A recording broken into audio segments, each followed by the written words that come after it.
Hello, this is Shelby with Curious Cat Crime Sundays, and today's story is about Gloria Faragian, who was murdered by her son, Alan Faragian, in South Florida in 2013. This is a bit of a personal case to me, as I knew Alan very well for about 5 years. So I will give you a little bit of insight into his life, along with what Gloria did and how she impacted our community, and along with what the incident actually was.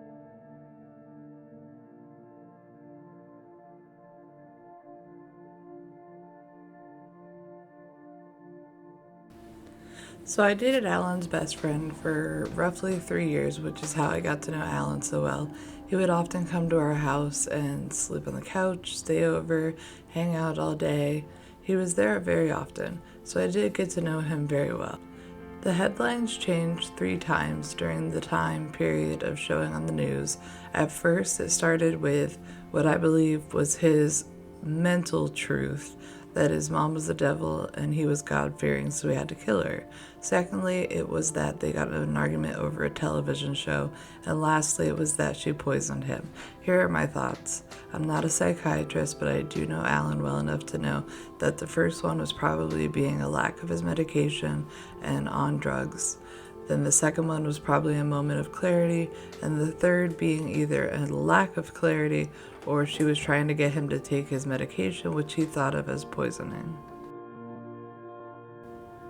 In between the 2 calls, Alan's dad had tried to get a Marchman Act, but either had a heart attack or a stroke on the steps of the courthouse and was unable to have this be done.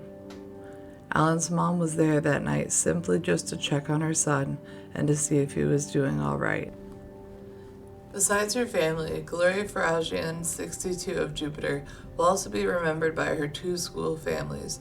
Gloria Faragian, who had taught at the St. Lucie School District since 2004, started this school year teaching 2nd grade at White City Elementary and transferred in late October to teach art at Port St. Lucie Parkway Elementary. Gloria Faragian became a teacher in 1971 and taught 2nd and 3rd grade for 10 years. According to her personnel file, she taught 3rd grade in Savannah, Georgia from 1986 to 1987 and taught language arts in Indian Middle at Martin County from 1988 to 1989.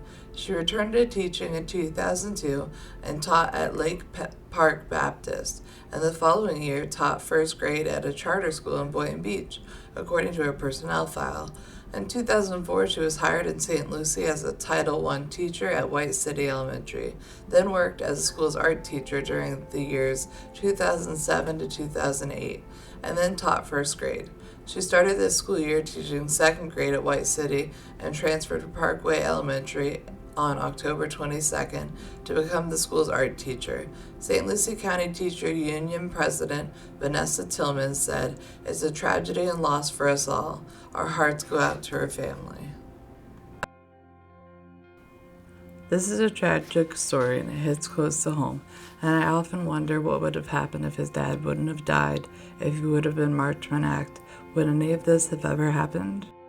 Guys, it is Curious Cat Crime Sunday.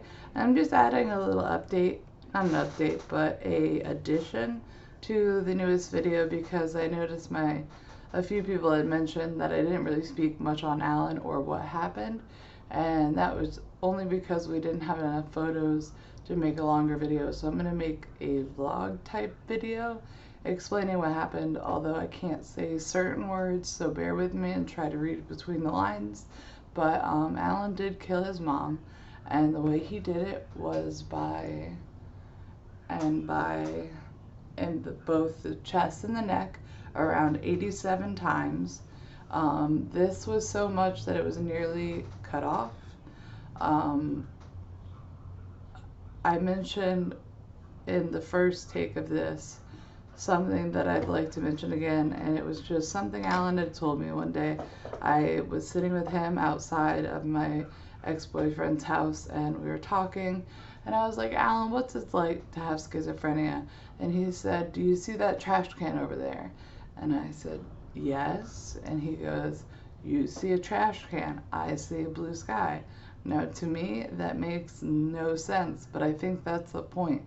And to him, that was what having schizophrenia was like, or at least at that moment.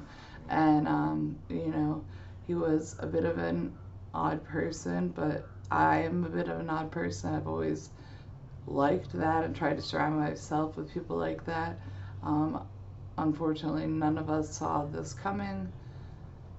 His family may have, due to being Baker Act so many times in a small time period, but the person I saw was not the heart of a killer. And that's why I do think it does have to do with the fact of being off his medication, not having his dad there to keep him in check, and mixing drugs into the situation. Mixing drugs into the situation is never a good idea, whether it's mental illness or not. He was a funny person. He would make up stories, and I could never really tell if he believed them or if he was just joking around. And they were always just wild and crazy, and he was entertaining. It's really sad to me that this happened. Like I said in the video, I wonder if he had been Marchman Act, would this have happened, or would it have not? And something else I didn't mention in the video is he had a sister who had a very young son, and not only did she lose her father, but shortly after she lost her mother at the hands of her brother. That's hard. I can't imagine that. And if you're watching this, I'm very sorry for your loss. The other thing I wanted to mention was I stayed in contact with his lawyer for a little while, and he was supposed to be getting out. When I spoke to his lawyer last, to now, he's probably going to be getting out in about 3 to 4 years. He did get the insanity plea, so he's in a mental institution jail, not a jail. And he's going to be out in 3 to 4 years. And I hope he stays on his medication, because without that, it scares me. But I'm hoping being on it for this long, as long as it's been, that hopefully it will help him in being able to stay on it longer and continue the process. So that's all I got. And this has been Curious Cat Crime Sunday. Thank you for watching, and have a great day.